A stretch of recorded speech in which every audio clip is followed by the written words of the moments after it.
আপনার সন্তান যদি কিতাব নিয়ে বেশি ঘাটাঘাটি করতে পছন্দ করে, বুঝে নেবেন এ বইয়ের পোকা হবে, ইনশাআল্লাহ। ওকে ওর জায়গায় ছেড়ে দেয়। আপনার সন্তান যদি ভালো সুন্দর করে কথা বলছে অন্যের সাথে, আপনার বোঝা উচিত যে আপনার সন্তানের প্রতিভা কিন্তু এই দিকে, আপনি ওই দিকে নিয়ে আসা উচিত। এটা বিচক্ষণ পিতামাতার কাজ ছিল। প্রথম আমি দোষ দিচ্ছি পিতামাতার। আমরা আমাদের সন্তানকে মানুষ করা বলতে কি বুঝি?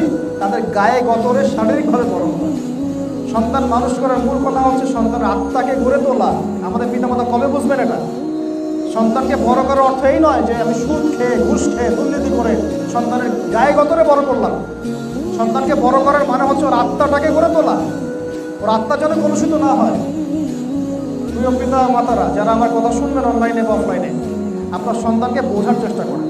ছোটবেলা থেকে দিনই তরবিয়ত দেওয়ার চেষ্টা করেন। ওলামায়ে কেরামের সোহবতে নিয়ে যান, তাদেরকে কনফিডেন্স দেন, আত্মবিশ্বাস দেন, হ্যাঁ তুমি পারবে।